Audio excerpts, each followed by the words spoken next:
मित्रांनो, पार्टी करायची आहे तर मग चला ना, सोलापूर बरोबरच विजापुरात प्रसिद्ध असलेल्या चाचा मच्छी ढाब्यावर। चाचा मच्छी ढाबा, विजापूर रोड, टाकळी, सोलापूर। संपर्क 9765 066 495।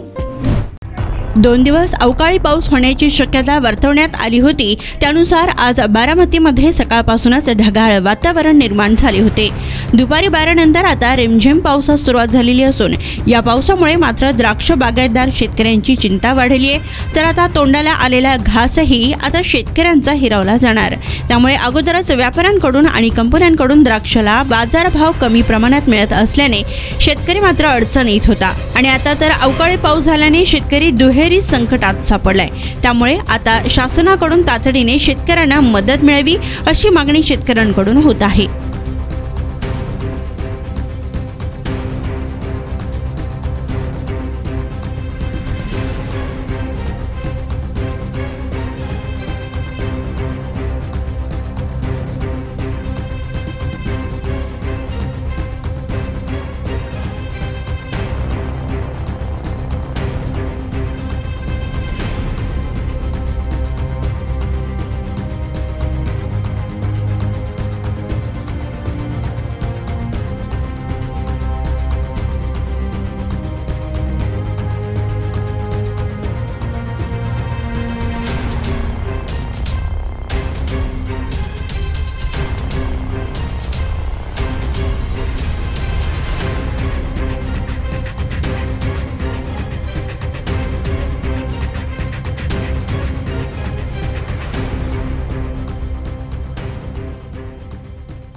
माझे नाव तुकाराम गुलाबराव जाधव, जारगडवाडी।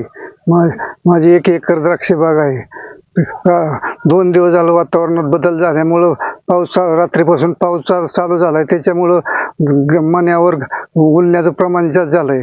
गळण्याची सुरुवात झाली। पाणी निघतंय गळातनं। त्याच्यामुळं औषध मारण्याशिवाय त्याला पर्यायच नाही। माझे नाव शिवाजी पांडुरंग बनकर, डोरलेवाडी। माझ्याकडं 2.5 एकर द्राक्ष आहे।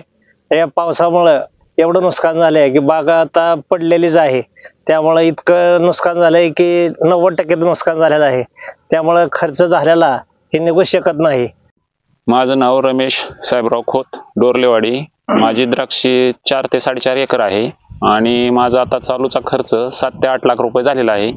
पण अचानक कालपासून ढगाळ वातावरण झाल्यामुळं रात्रीची झोप उडालेली आहे आणि पाऊस अचानक चालू झाल्यामुळे घरात आणि मण्यात पाणी साचल्यामुळे मनी क्रॅकिंग, कुज होणे आणि सडणे हे प्रमाण वाढलेलं आहे आणि माल तयार झालेला असताना अजून कंपनी चालू व्हायला 10 ते 15 दिवस टायमिंग आहे। त्यामुळे मालाचं नुकसान, अधिक बाहेरचे व्यापारी यायला पण तयार नाहीत आणि ते कमी भावात द्राक्षी मागतात। त्यामुळे द्राक्षीचं भरपूर नुकसान झालेलं आहे आणि औषधाच्या फवारण्यात पण वाढ झालेली आहे। आता हे पाऊस झाल्यामुळे औषध फवारणी करावंच लागणार आहे, नाहीतर माल टिकणार नाही, पाणी टिकणार नाहीत।